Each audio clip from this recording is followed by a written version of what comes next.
And now, without further ado, I'm delighted to hand over to Jules. Hello, good afternoon, everyone. I hope you're all keeping well. Um, a very warm welcome from me too. Yeah, as Hazel says, I'm Jools Townsend, just in case you don't know me. I'm Chief Executive of Community Rail Network, although as I'm sure you're all aware by now, I'm not here for much longer. So I finish at Community Rail Network next week after 9.5 years in role. I will be handing over to Bill Freeman to take up the role in early August, who brings a wealth of experience, including in the policy and public affairs arena, and including having covered my role while I was on parental leave last year. And I'm really keen, and I know Bill is as well, to reassure you that the really positive and exciting conversations that we've been having in recent months on rail reform and the opportunities that that offers for community rail will be carried forward. And as Hazel says, I'm also going to be sharing the floor today with Chris Burks, our Director of Policy and Communications, who provides continuity through this period of change and who will be continuing to work with Bill and our wider team and our members to champion community rail and its insights. Um, are you okay to share the slides, please, Hazel? Thank you. I have had a bit of a tech fail today, so I'm leaning on Hazel to share the slides, and I'll be doing the next slide, please, Hazel routine. And I just want to say before we get cracking that in earnest that I'm really glad that we've managed to fit this in my last few days. I'm conscious that many of our members have got lots of questions about rail reform and the advocacy work that we have been doing on behalf of Community Rail. And this webinar is very much inspired by the questions we've been hearing and conversations that we've been having with members in recent weeks.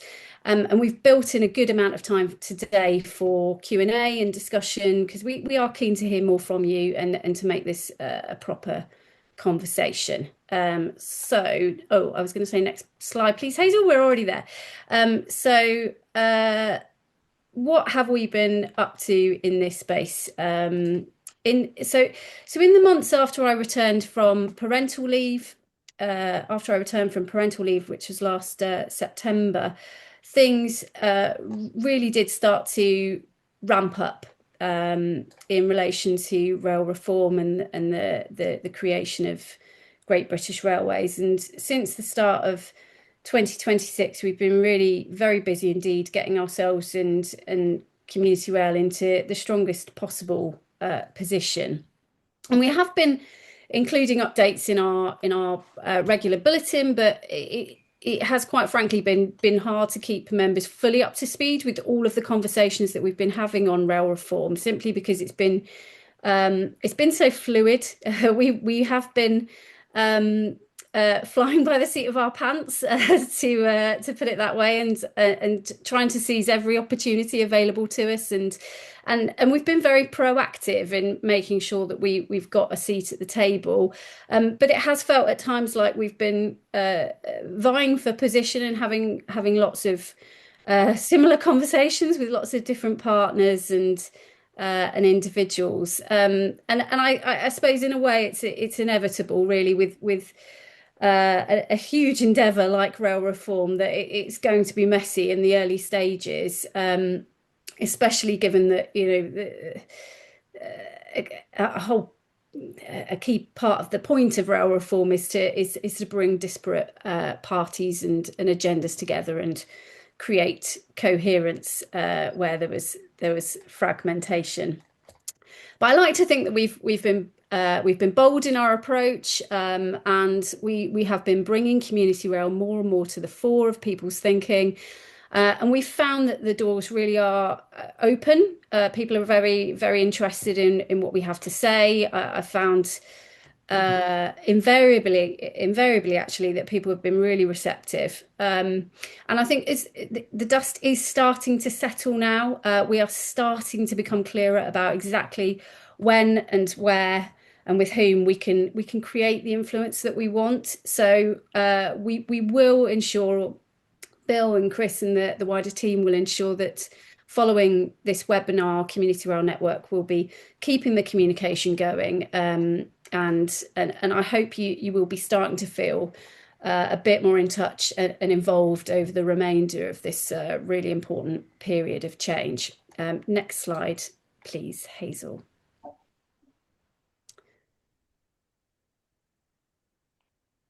Oh, has that clicked on, Hazel? There we go. There we go. So we're going to talk through three key interwoven areas of change that we've been engaging with, and then we will come on to talking a bit more about what we've been saying, what we've been feeding in terms of how community rail should continue to be supported by the railway and the scope to develop community rail's impact further. So GBR, firstly, you all know, is being set up, and it's due to be stood up by the end of 2027. It is a mammoth change to the way the railway is owned and run, creating a single publicly owned body to run most passenger services and railway infrastructure, so bringing together track and train and aiming to create a lot more accountability, improved performance and reliability, and crucially for us, strengthened local relationships and improved responsiveness to local needs and greater alignment with local plans. Secondly, we've got a new 30-year government strategy being developed, the long-term rail strategy, which will set out how the railway will deliver on core long-term objectives, so seeking to overcome the challenges of political changeability and enabling a steady course to be set for the railways. And then thirdly, in tandem with that, and very much interlinked with rail reform, we've got ongoing and accelerating devolution. And I'll be handing over to Chris shortly to speak a bit more to that. And of course, that naturally presents some particular opportunities for community rail because it's seeking to bring decision making closer to communities. And then the backdrop to that, we've got wider policy change across the transport field, such as a new government Better Connected strategy for England, changes to the National Planning Policy Framework, and all sorts of other things, and I think heightened interest in how rail can better serve wider policy objectives beyond transport. Next slide, please, Hazel. So we've been putting a lot of effort into working out how we can best engage with GBR design, Great British Railways design, and trying to understand the key forums, the key people that we need to be talking to protect community rail's position and support, but also ideally to go beyond that and to strengthen the movement's role and its impact in key areas. And it's complicated and it's tricky because there isn't a GBR design group set up for community rail. There are lots of different design groups and lots of different design leads working on a whole array of topics that relate to different aspects of community rail's work. So we have been having lots of conversations with different GBR design leads and senior sponsors, including senior contacts at Network Rail with oversight of sustainability and customer experience, design leads charged with looking at how GBR will be set up with regards to stations, with regards to accessibility and inclusion, mayoral and local authority partnerships, and Chris will talk more on that, and those who are leading on stakeholder engagement with the design process. And in parallel to that, we have also continued to engage with a whole raft of cross-industry working groups and forums that are feeding into rail reform, including the Sustainable Rail Executive, the Station Strategy Group, the Social Sustainability Working Group, and now a Social Impact Working Group hosted by DFTO. There's a whole range of these cross-industry groups looking at different aspects and feeding in on different aspects of how GBR will be set up. I've just mentioned DFTO, the government's operating group for the train operators that have been brought under government control. There is a hugely expanded team there. It's gone from being a very small organisation to a very large one with hundreds of staff having come across from DFT. We have been trying to work out again who best do we need to be talking to in that massively expanded organisation, which has become such an important player. We're in touch with the head of policy, the rail services director, as well as a number of specialists on different topics. And we are, as many of you will be aware, we are in touch with Alex Hines, the CEO, who attended our awards in March and who I had a really good conversation with at the awards, which gave me real confidence in his belief in community rail. All of these conversations have been high level on the whole. So we've been concentrating on kind of building appreciation of what community rail is and what more it might achieve. But we're hoping, and we're not hoping, we are expecting that these conversations will start to become more detailed. And as things are being clarified more in terms of what GBR will look like, the operating model, the geographic split between the new business units, some of this information is starting to come through to us, and we're hoping to be able to start sharing it with you soon.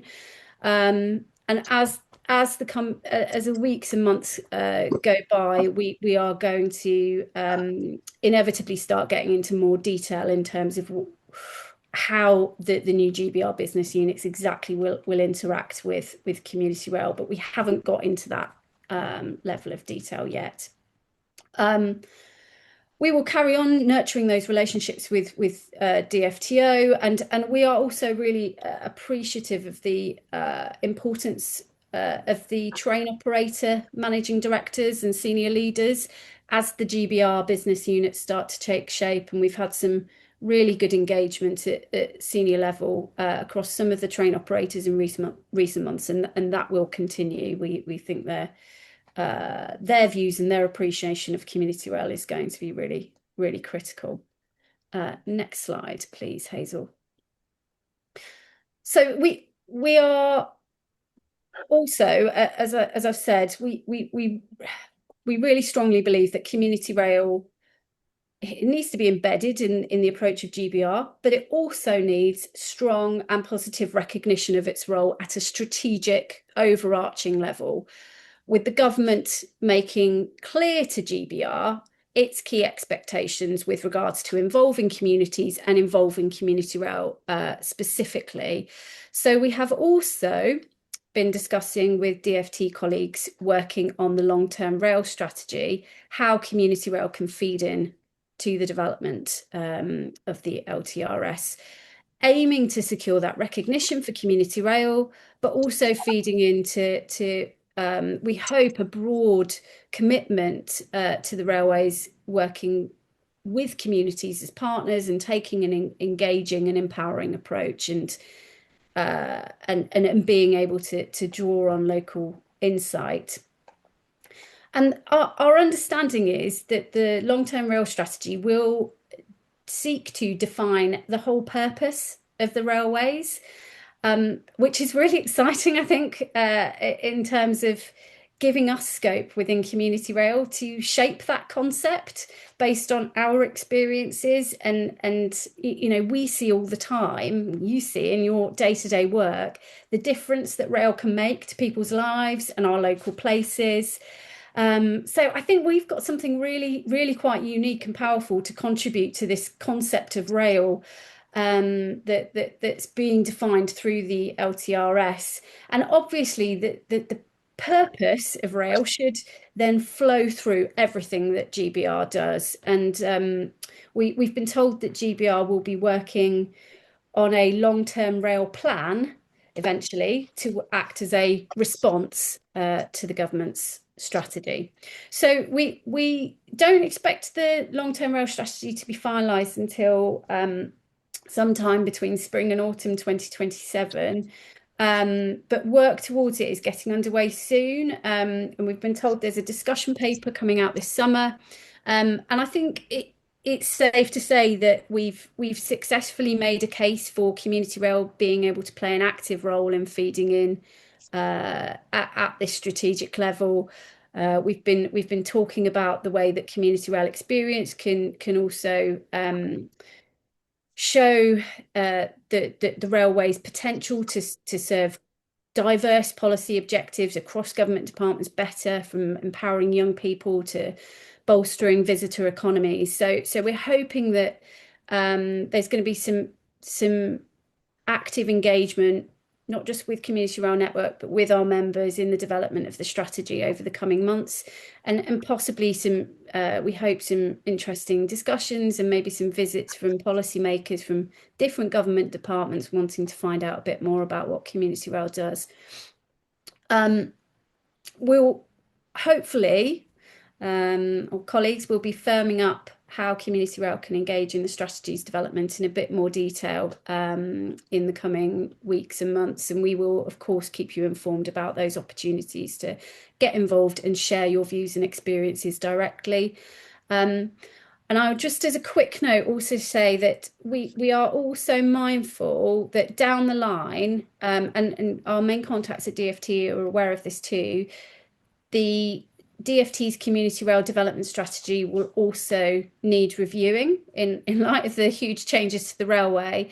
But the intention on both sides is very much that it will continue to exist. The community rail development strategy will continue to be there to act as a beacon for community rail, and the long-term rail strategy will point to it and link to it as it will do with other existing strategies. So I hope that also gives you some reassurance. And I'm going to say next slide, please, Hazel, and then I'm going to hand you over to Chris, who's going to talk a little bit more about the part that devolution is playing in all of this and how we've been engaging with that Bear process. with me for 1 second. It's been showing the speaker view, so I'm just going to stop sharing and reshare. Just 1 second. And while you're doing that, Hazel, I can see that there's some questions already going in the chat. We'll come to those at the end. So next slide.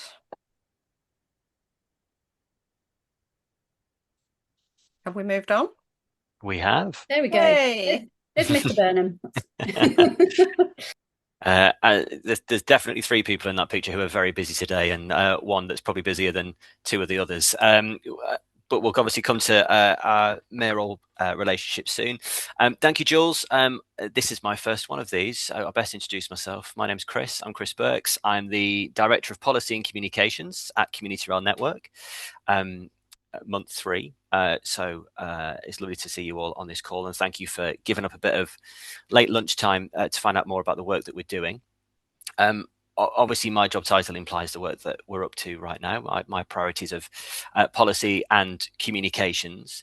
And building on what Jools was talking about DFT, DFTO, GBR, all of this new design work that is building a railway for the next 30 years and beyond, a big part of that is going to be devolution, because with GBR building those business units that will sit regionally, a big part of that work is going to be sitting with devolved administrations. Now, some of you might be in a part of the country, England, obviously, especially this is focused on, with Wales and Scotland having their own parliaments. With devolution in England, some of you might already be in an area with an elected mayor. Some of you are probably heading for elections in May 27 to set up a combined authority near you. And the rest that haven't got that right now are probably wrangling with local government reorganisation to work out exactly what the tiers of government will look like in your neck of the woods. So when I say devolution, I'm mainly referring to mayors and combined authorities, mayoral strategic authorities, but some of this might also sit with county councils or what is to become unitary councils in your neck of the woods. So a quick focus on devolution and to kind of explain really what's changing. So as Jools said, a huge change in the way that the railway is organised, and it's a shift of power away from the centre. So mayoral strategic authorities are already responsible for setting your local transport plan. They're controlling your integrated transport funding and increasingly shaping regional priorities around growth and infrastructure. At the minute, The mayors are pulling the bus lever very quickly because that is the easiest way to be able to demonstrate that the combined authority, the mayor strategic authority, has changed the way that they look at transport to franchise those buses. And next really is a more formal role in rail. And that means for us as Community Rail Network, as the umbrella body in the membership organisation for Community Rail Partnerships, it's our job to help you influence those mayoral strategic authorities. Not from the sidelines anymore. It's all about putting you front and centre and getting you a seat at the table with those mayors, because rail is no longer planned in isolation. That's the big shift. It's now being positioned as a tool to deliver loads of things. It's being used as a tool to deliver economic growth, access to jobs, net zero, decarbonisation, social inclusion, and the big one is housing development. Because what will happen is, as GBR sort of stands on its own feet in the next 12 to 18 months, and Network Rail folds into GBR, some of that land that Network Rail has had historically will be released to the mayoral strategic authorities. So it'll be down to mayors to decide what that land looks like around the stations. And there's a huge bit of work for Community Rail Partnerships to do and have their voice in that conversation around housing development and the development of land around stations. So when decisions are being made locally, it's important to realise the conversation isn't what does the railway need, but more of a case as what does this place need and how can rail support that? And this matters for CRPs really because it's an important challenge and one that we are ready and waiting to support you on. And I know that certain CRPs will be at different levels of this. So it's really, I want to stress that wherever in that journey you are, we're here to help you and support you. Because if CRPs stay focused on lines, services and stations, there's a potential of being out of step with how decisions are being made. But if you can connect your work to access to opportunity, health and well-being, economic partnership, inclusivity, accessibility, all the stuff that CRPs are doing on a daily basis, if you can frame it in that way, then mayors start to think, actually, these community rail partnerships are a real good way to help deliver the priorities that a combined authority, strategic authority has to do. So there's something that I'm kind of going to leave you with in this particular slide, and I'm happy to pick it up later in the Q&A or in the chat, which is helping you answer questions around translating that work into language. So most CRPs are already, like I say, delivering incredibly relevant work to what mayors are looking to do, but often describe it in rail terms because that's how we've always had to work, whether it is engagement sessions or station improvements or projects. But if we can help you reframe that as access to jobs, confidence to travel, inclusion, community safety, that is how you're going to get a seat at the table and to be a part of the conversation, not as a nice to have person that is just, sorry Mike, I'm just, there you go, as someone that's not just a nice to have stakeholder but someone who gets a real seat at the table. That's the behavior shift that we need for CRPs to really remain relevant, for your work to be championed at a devolved level. So the bottom line on devolution is that decisions that affect rail are increasingly being made outside the normal traditional rail industry. They're being made by mayoral strategic authorities. So if we can help connect you into those wider local conversations, then it is a fantastic way to get your work recognised and to use community rail partnerships as a delivery partner to do that work that combined authorities have been instructed to by the government. Next slide, please, Hazel. Very quickly, this was from a presentation delivered by a good contact we've got at Network Rail, who's currently working between the bit of GBR that's looking after track and train and ticketing, and the mayoral combined authorities who are going to be responsible for actually delivering this on the ground. Now, when it comes to integrated local transport and better services, we can all get behind that. And the bit where I especially think that community rail partnerships can show their weight and their insight and their benefit is in that third box, which is welcoming stations. Why? Because that's what you do every single day. That's what you do every single day as community rail partnerships, is welcoming stations. It's helping accessibility, it's lived experience, it's enhancing that customer experience and making the station a more vibrant place to be and linked to your communities as well. And when it comes to on mute, Mike, put it in the chat. I think it's there's such a wide range of things there, but I think that third box is a real place for CRPs to feed into. Next slide for me, please, Hazel. Very quickly. So this is a good demonstration of what GBR will be responsible for and what mayoral strategic authorities will be responsible for as well. Some of the mayors have got all of the power. We're talking Andy Burnham, who's otherwise engaged in Greater Manchester today, Richard Parker in the West Midlands. They have the most amount of powers to do the most amount of work. The others are still a bit piecemeal and waiting to get their own powers around transport. So some will have to navigate that bit of being the people that we lobby to the one doing the lobbying and vice versa. So I won't talk through the table, but quite happy to share the slides afterwards. And obviously we're recording the session as well, so you can go back through and hit pause to go through this a bit. But where GBR sits and where the mayoral strategic authorities sit, it's been made very clear to both of those groups of what their opportunities are and what their strengths are and what they're responsible for and what the other is responsible for. For us, GBR obviously and DFTO, hugely important that we influence at the highest level on a national front, for a national point of view. But for the mayoral strategic authorities, that's where we're going to help you as CRPs engage in that work, because that's where we think you can make the most difference around that conversation of GBR and rail reform. And next slide, please. And I believe it's back to Jools.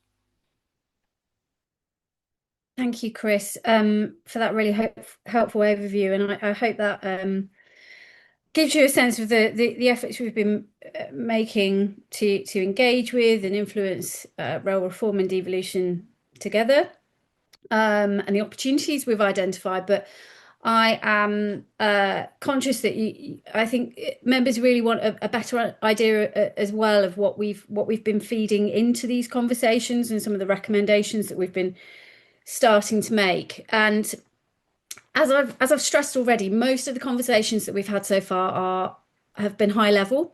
So we have not started digging into the detail. Therefore, we have been working hard to get across the nature of community rail as an independent grassroots movement, to get across the value that community rail contributes in line with various policy areas, as Chris has just mentioned. How community rail interacts with the industry at the moment, how it's supported by the industry, and what's really critical to community rail continuing to thrive and to exist. What's good, what's working at the moment, and what we believe needs to be improved.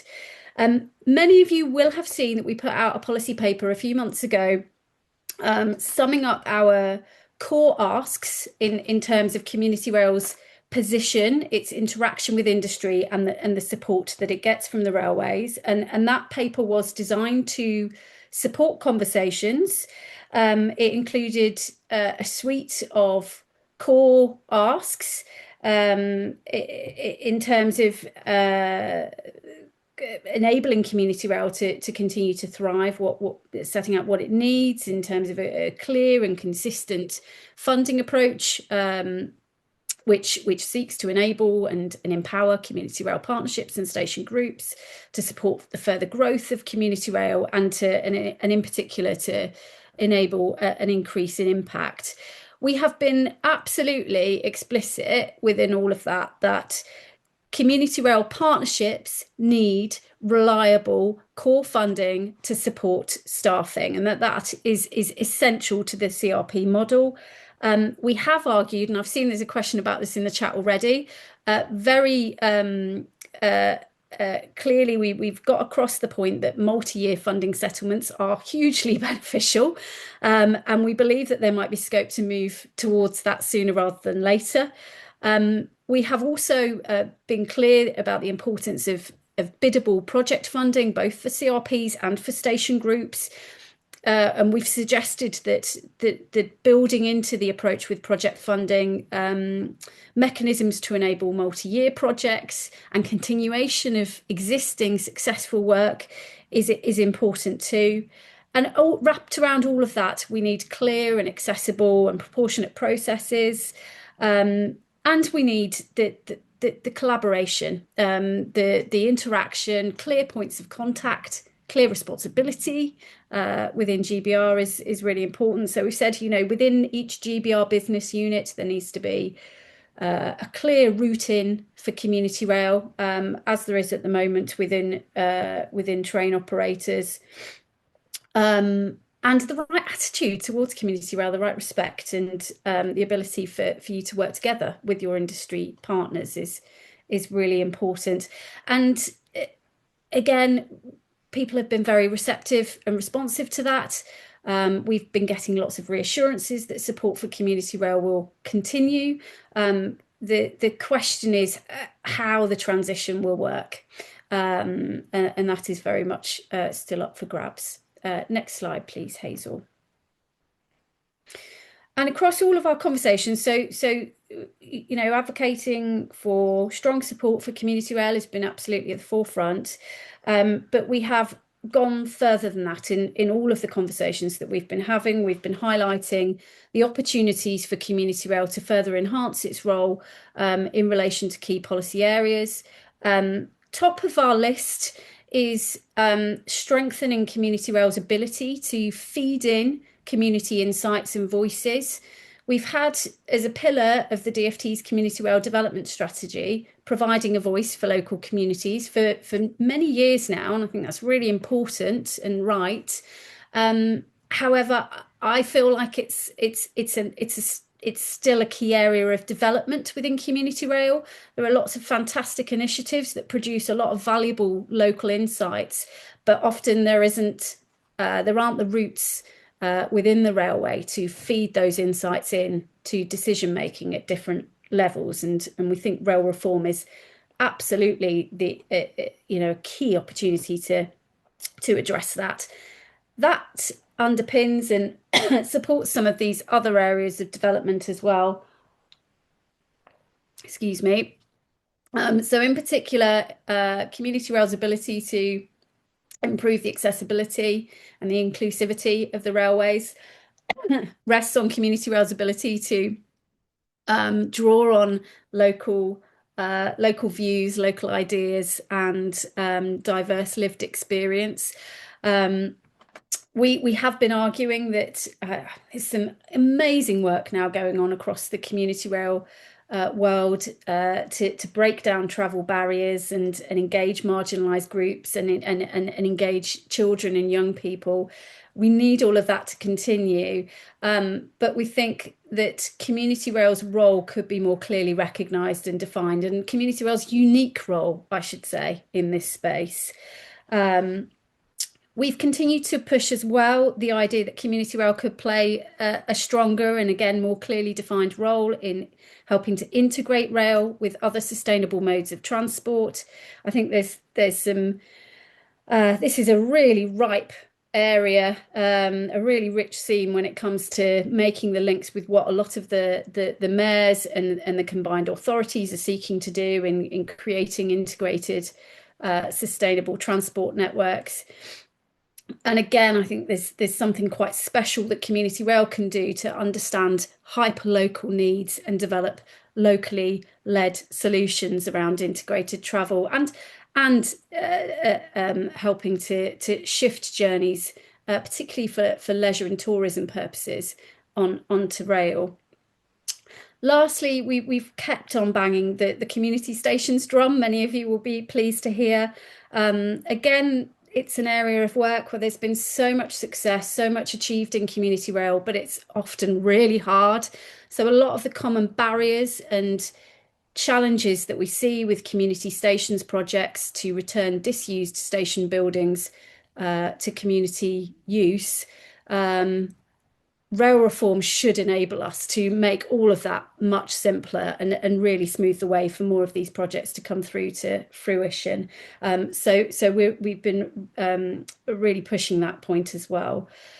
There's a lot there, and that is a very broad summary of some of these key areas. And depending on who we've been talking to, we've been delving into a bit more detail with these different topics. We are about to publish a suite of policy papers which will accompany the existing one on community rail support, which will sum up our key recommendations in each of these areas. These will be very much working documents. We are hoping to be able to share them in our bulletin next week. But the idea will be for these papers to continue to support conversations, and we will be able to flesh them out and develop them further in conversation with members as time goes on and as we need to provide more and more detail. Next slide, please, Hazel. And Jules, just to give you a time check, it's I'm just about to start wrapping up, Hazel. Thank you. So just before we go into the conversation, I'm going to very quickly flag some safeguards and some reassurances and some reasons to be positive as we're going through this huge process of change. I've referenced the community rail development strategy already. The long-term rail strategy, we've been told, will not ride roughshod over it. It will respect what's there and what's working, what's embedded already. So we will be able to continue to look to the CRDS as a beacon. We've got two other key cross-industry strategic documents, which now put social value and community engagement at the heart of what the railway should be doing. These and including within that explicit recognition of community rail, so the Sustainable Rail Blueprint and the Greener Railway Strategy, both of which we fed into, both now include strong recognition of community rail, and those commitments will again we've been assured carried forward under GBR. We've got some fantastic champions at a senior level within DfT, across the rail industry. We continue to nurture those relationships. And I think, as we've said already, we've got some brilliant alignment with a whole raft of devolved and regional policy objectives within community rail, and some great evidence that community rail is delivering real bang for its buck, which we've been drawing on through these conversations. Next slide, please, Hazel. And last but not least, we have real strength in our network. And we intend to continue to show that and to build on it and to draw on your input and your involvement. I think there's some really exciting opportunities going forward for CRPs and station groups to get directly involved in these conversations over the coming 18 months. These are some of the ways that we're going to be, colleagues will be seeking to keep you informed and to keep your views and your voices at the forefront of what we're doing. So please do engage with these opportunities. And I better stop talking so we can get on to the discussion and answer some of the great questions that have already come through in the chat. So if you could stop screen sharing, please, Hazel. And thank you for those who have already put questions in the chat. As we've said already, please do feel free to keep using the chat function, or to raise your hands if you're wanting to ask questions. Hazel, shall I dive straight into some of the questions that I've spotted already? Yes, please, Jules. Do. Yeah, okay. Sorry, I'm just finding my buttons because I've stopped sharing screen. Yes, yeah, thank you. Thank you for doing that. And yeah, I thought I'd better get Hazel's permission before ploughing on. So I hope that was useful. There's been a few questions in the chat as we've gone through, some of which I've clocked, and then I'll make sure that we're picking up on as many of them as we can. So I saw that Tim Barkley from Southeast Communities, you've put a question in about the move to a longer term planning cycle and financial planning cycle. Short answer to your question is yes, we think that provides a really great opportunity to make the case to move back to multi-year core funding settlements for CRPs. That is absolutely coming into our conversations with different parties, including with DFTO, because we think there could be scope to move to multi-year funding settlements in the short to medium term while GBR is still being stood up. So we are very attuned to the opportunity there and putting that case forward already. So yes, thank you for raising that question. So I saw somebody else, who was it? Hugh Everett, put a great question in about how we're seen by GBR or those involved in GBR. GBR doesn't exist yet, which is what makes all of this so complicated in terms of having all these conversations with different partners and people that are involved with its setup. As I mentioned, we have found the doors to be truly open. I have found people to be really engaged and interested in what we have to say and the scope to further develop impact within community rail. I think at a senior level across the rail industry, there is really strong buy-in with the value of what community rail delivers. I have heard senior rail industry leaders talking about so going beyond just saying community rail is great, isn't it, doing great things, but talking about protecting the independence of community rail, making sure that community rail is able to, and I include station friends and as well as CRPs and community stations projects, making sure that community rail is able to act as a critical friend to the industry, making sure that community rail is able to feed in those local insights and community voices. And to me, that really speaks to a partnership approach, treating community rail as community-based partners. So I'm really, really encouraged by what I'm hearing. I'm sure we haven't fully won the argument, and there's still a lot of work to do to make sure that attitude and that approach is thoroughly embedded. Thank you very much indeed for that. Thank you. No problem. I hope that addressed the question. It was a great question. Hazel, do you want to help with managing other questions? You're on mute. Sorry, Jules, there's nobody with a hand raised my side. Hannah, you were going to monitor the chat and feed up. Is there any questions? Yeah, no, I am monitoring, but Jules, you seem to have kind of picked out a few things already, or do you want me to jump in now and flag any specific questions? Yeah, please do, Hannah. Yeah, okay.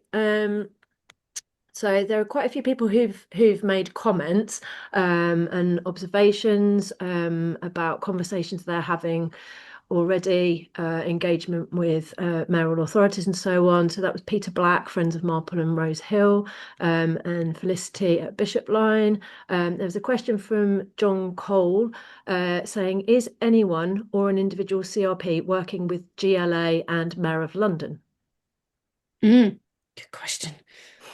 So I'll kind of perhaps wrap all of this into one response, which is to say, I think it's so encouraging to hear about the examples that have been put in the chat about positive conversations with mayoral authorities being invited to workshops by mayoral authorities. That's such a great sign, isn't it? That's really really good.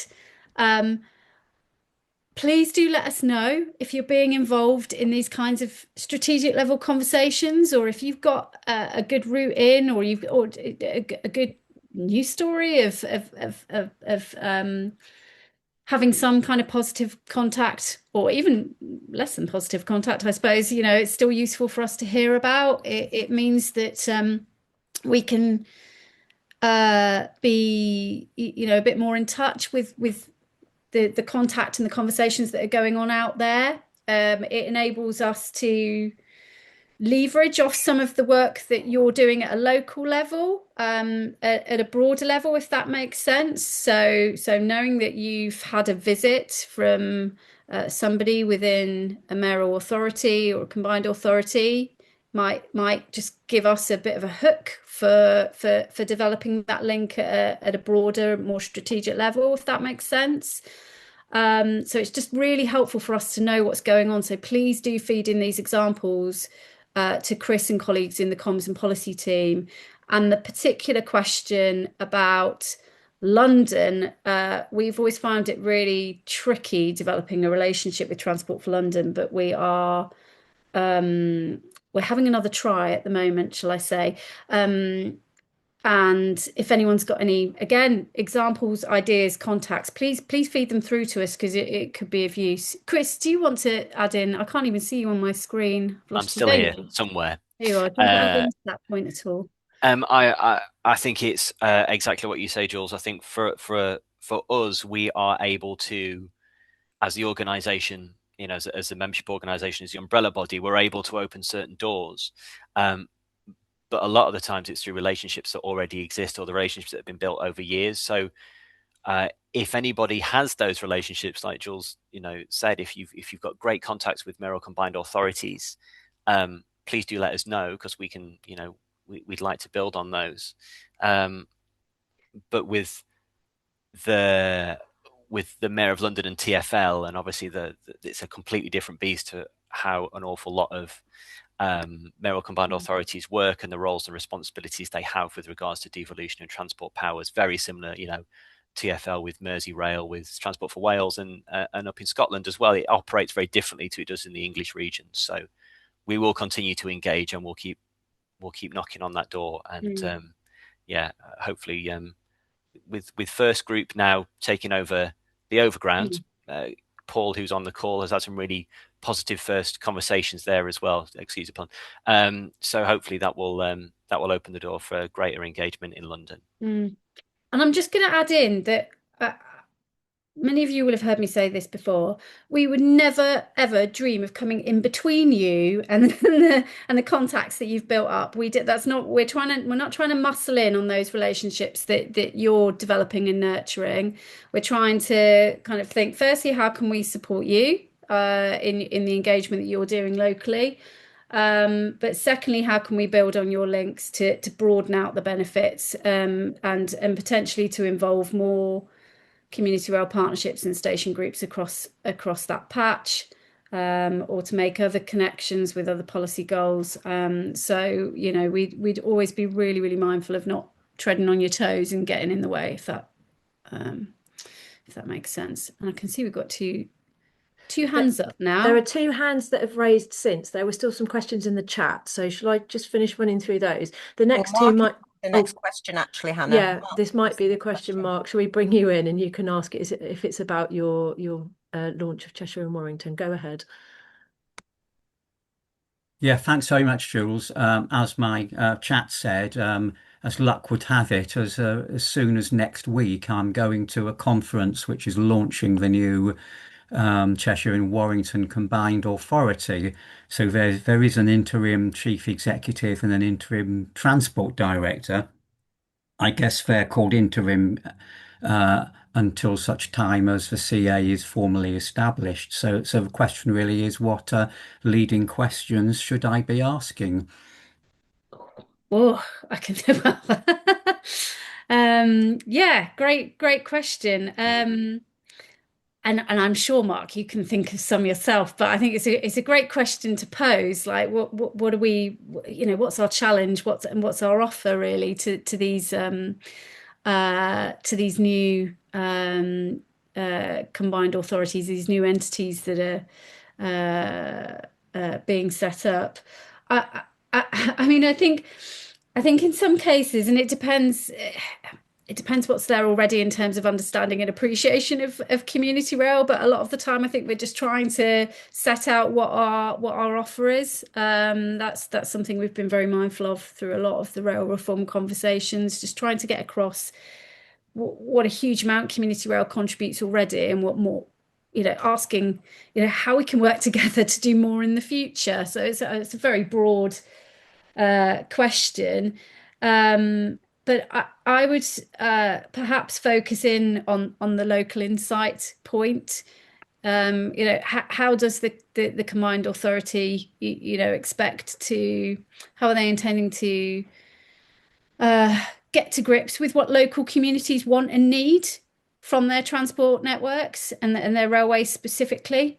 And have they considered how community rail can help with that? I think focusing heavily on the community, the local insights and that appreciation of what local communities want and need and how their interests can be best served. I mean, for me, that's absolutely at the core of what community rail can offer at a devolved and combined authority level. Yeah, I agree, Mark. Just as a specific, I think I mentioned it when I was doing my slides. Combined authorities have almost immediate bus powers around timetabling and franchising, and that's where a lot of the creativity stops for transport teams at mayoral strategic authorities, because they haven't yet got their head around rail, and some of these places won't get the rail powers for a good number of years. So I think while there might not be anything practically you could do on day one, as it were, while they're still putting desks together and working out where everyone's going to sit, I think for you as a CRP is to say, how can we help you achieve your goals as an established community organization that already has, like Jools say, fantastic insights. We can bring you a group of people with lived experience that understand how these things work. How can we help you better understand rail? And if you're seen as one of those partners that can make their life easier, I think that's the best way to go in. Okay, And thanks so much. Yeah, I think it's a great insight from Chris, and I think let's not forget, I think a lot of what happens in community rail is it's transferable and relevant to buses, as well as potentially playing a really important part in better connecting modes up. Can I offer up a question, please, that actually is backed up by a few people? Is that okay? And I'm going to be really succinct. It's David Clasby who asked the question, and condensing it down, is there a place for a campaigning arm for each CRP? And a few people have said they'd like to hear an answer to that. Is that okay? Yeah, I mean, I guess it depends what you mean by campaigning. So I kind of think community rail does a lot of campaigning anyway, in the sense of providing that voice for local communities, highlighting what local people are saying, and providing advocacy for local people and feeding into the rail industry where there's scope to improve things and meet local needs better. I mean, it's a type of campaigning, isn't it? Trying to, champion local interests and make things better for everyone. So I think it's it's a question of framing, isn't it? But I kind of think that as I said earlier, we've had for a long time providing a voice for local communities is a key pillar of the DfT's community rail development strategy. I think there is growing recognition, including at a senior level within the rail industry, of how the railways could make more of community rail and its insights by doing a bit more listening, a bit more using of those insights and building them into decision making. So I guess what I'm saying is, no, I don't think CRPs need a different campaigning arm. Maybe it's a case of bringing that area of work a bit more to the fore and using the opportunities that are likely to arise as GBR business units are set up and as the mayoral partnerships are set up, which will provide a really important space for feeding through those insights. So I hope that addresses the question. So I think it's a really important part of what CRPs do, but I'm not sure it should be separate. I think it should be embedded and integrated and recognised as a really impactful area of activity. I'm worried, Hazel, we're running out of time, and I know Tim's had his hand up for a long time, so I'm wondering if we should go to Tim next. And he's also put a question in the chat. Tim, I'm going to unmute you. Thank you, Hazel. Thank you. Very briefly, Jules, on TfL, their new, I think, managing director is Claire Mann, who was at South Western Railways. And at South Western Railways, she was superb in her support for community rail. So I think there's a really good in through Claire for TfL. And I think we should try and work that wherever possible. But linked to that, just last week, the SCRP, by invitation, had a meeting with staff from First Rail in London, where they were investigating opportunities for collaboration and support. So we've started a conversation with them as well. And we're hoping to get them engaged and viewing some community activity that's been happening on our North Downs line next month. So there's a conversation going on there, which we're quite hopeful about. The third point I just wanted to briefly make is that one of the 5 TOCs that we work with has already reached out to us and asked for information about a 3-year business plan that they're trying to put together for submission to DFTO. And they're looking at future costs, future ambition, education, working with SND type students. So we're having a very positive conversation with one of our 5 TOCs around a 3-year business plan. And the other thing I would suggest is that we shouldn't forget the unique position that community rail, particularly community rail at the local level, has for community groups. It's a great forum for bringing disparate groups together that won't come together probably in other circumstances. So putting the train company, Network Rail, station staff, community partners, local authorities in one room to have a positive conversation about improving their station environment and their community rail line. We shouldn't lose sight of how unique community rail is in all these bigger strategic discussions that are going on. Yeah, I think it's a really good point. Well made, Tim. I absolutely agree in that, the ability of community rail to connect the railway up with a whole raft of different local community partners, different groups. Groups that often might be regarded by the railway as harder to reach or marginalised. Community rail plays an incredibly important role. I agree. And I just want to also, yes, absolutely, on TfL and First Group, we are like I say, we're starting to work on it. But that's really good to hear that you've been involved in those conversations as well.